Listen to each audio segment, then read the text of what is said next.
Hey everyone, welcome. Ready to go deep on self-discovery. Let's do it. I'm excited about this one.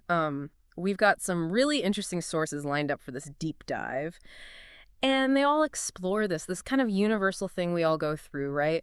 Figuring out who we are, Totally. becoming the best version of ourselves, Yeah. and we're going to unpack all of that. Everything from self-reflection to, those strengths and weaknesses that we all have to Yeah. the fun stuff, exploring our passions. Exactly. And we'll even look at some real examples and some techniques people can use like right away. Yes, love that. Practical stuff. Practical. So where do we even begin with all of this? Well, I think it all starts with, honestly, some pretty simple questions like, what makes me happy?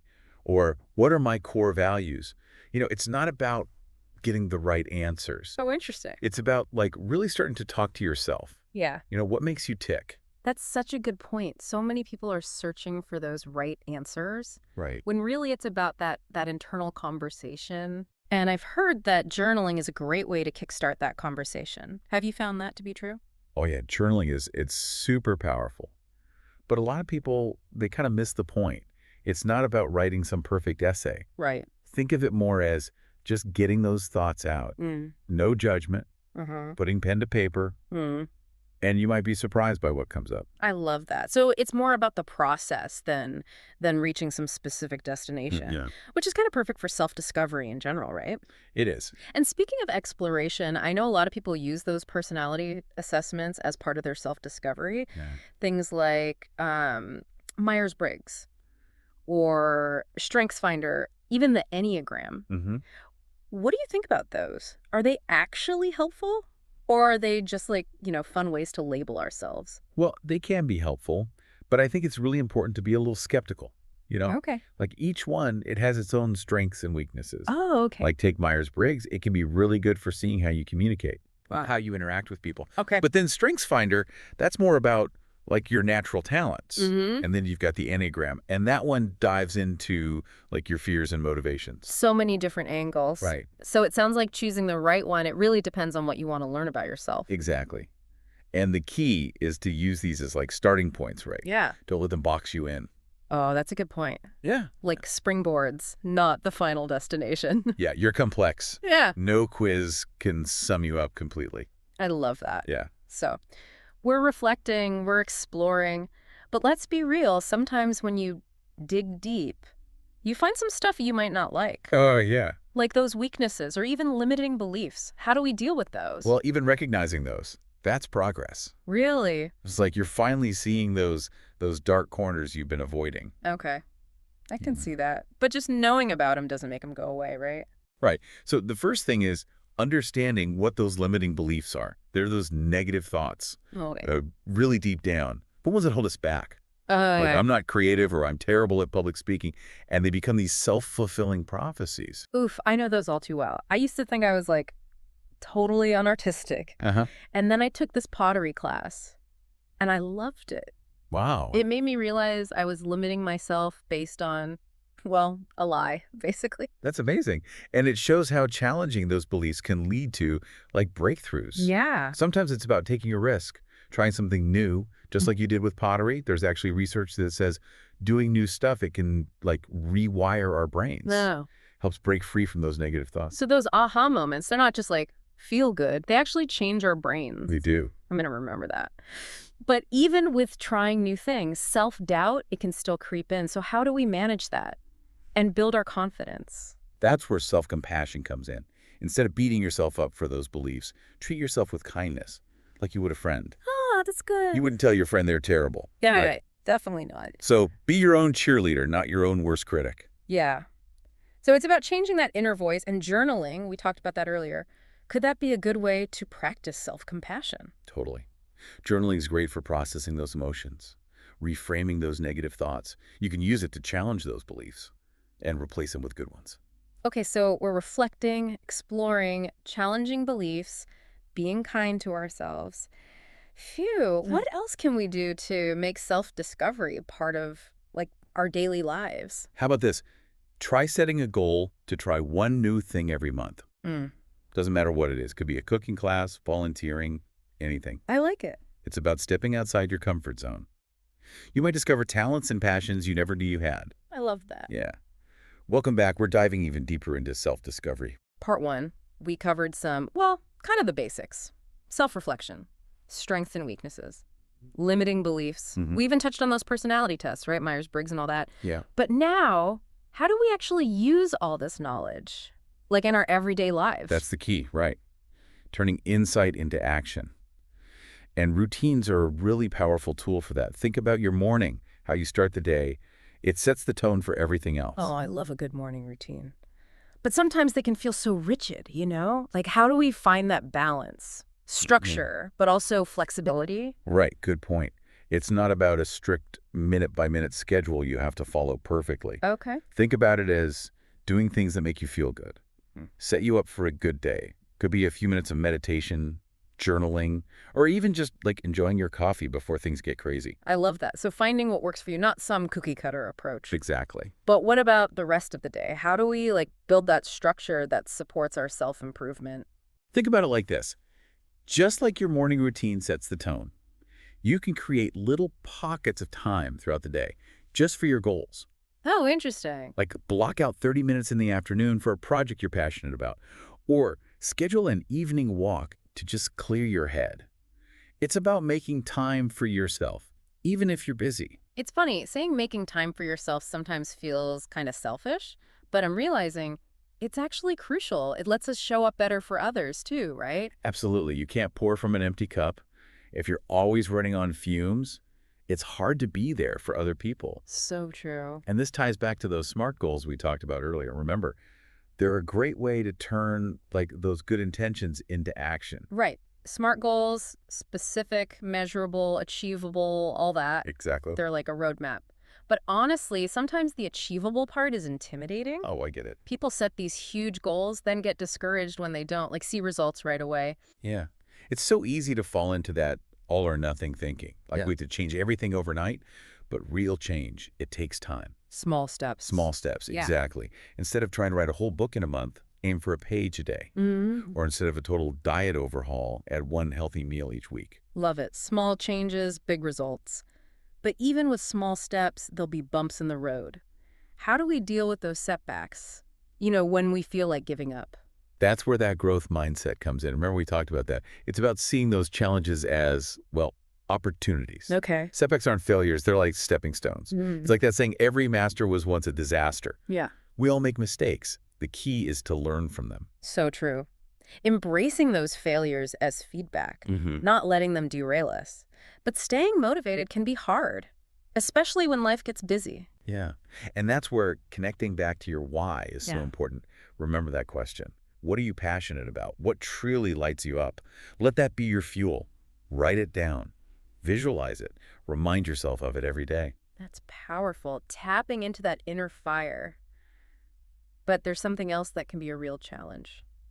Comparison. Oh, comparison is the worst. It's everywhere, social media especially. Seeing everyone's highlight reels Yeah. makes you feel, well, not good enough. It's a trap. You start focusing on everyone else's path and you lose sight of your own. Yeah, I've definitely been there, scrolling and comparing. How do we break free from that cycle? Be mindful of your social media. If certain accounts or platforms make you feel bad, limit your time there. Unfollow, mute, take breaks. You got to protect yourself. It's like a digital detox, filtering out all that noise. Exactly. But even without social media, those comparison feelings can pop up. Any advice for those moments? Gratitude. Focus on the good in your own life. Appreciate your own path. Everyone's different. They have their own strengths, challenges, and their own timeline. Instead of focusing on what you lack, celebrate your wins, even the small ones. Okay, that makes sense. It's about acknowledging our own progress. But what about when we hit those roadblocks? When we feel stuck or lost, the self-discovery stuff, it's not always easy. Oh, absolutely not. There will be detours, roadblocks, maybe even some U-turns. It's like driving on a winding road. Yeah. Sometimes you got to slow down, adjust course, maybe even check the map. I like that analogy. Yeah. So what do we do when we hit those bumps? How do we get unstuck? Sometimes it's about getting support. Talk to a friend, family member, therapist, someone you trust. They can offer a different perspective. Or just listen. You don't have to go through this alone. It's a good reminder that, we need each other, but sometimes those roadblocks, they're not external, they're internal. That self-sabotage thing. Ah, yes. That's where self-awareness is crucial. You got to see those patterns. Figure out what fears or insecurities are driving them. Mm. Is it fear of failure? Fear of judgment? Maybe even fear of success? Fear of success. That sounds weird. Why would we be afraid to succeed? I know, right? It sounds strange. But sometimes success means leaving your comfort zone, Mm. taking on more, or even worrying about, like, maintaining that success once you get it. So we hold ourselves back to avoid those Yeah, anxieties. So how excellent. do we overcome that? Acknowledge the fear. Don't ignore it. Journaling can help with this. Write it down. Explore where it comes from. Challenge it. Bring it into the light. Exactly. Yeah. Often just doing that can make it less scary. I like that, shining a light on the shadows. Mhm. But even when we're aware of it, breaking free from those patterns can be tough. Try visualizing yourself succeeding. Hmm. Picture achieving your goals. Feeling confident. What does it look like? How does it feel? Okay. Visualization can actually help rewire your brain. Wow. Create new pathways that support what you want. So it's about shifting our focus from fear to possibility. But sometimes I think we focus so much on the destination, we forget to enjoy the journey. You're right. It's so important to enjoy the process. Remember, self-discovery isn't a finish line. It's a lifelong journey. Mm-hmm. Celebrate the small wins. Learn from the setbacks. And find the joy in becoming. I love that. It's about becoming, not arriving. The beauty is in the unfolding. Exactly. But before we wrap up this part, I have a question for you, the listener. What's one area in your life where you feel stuck?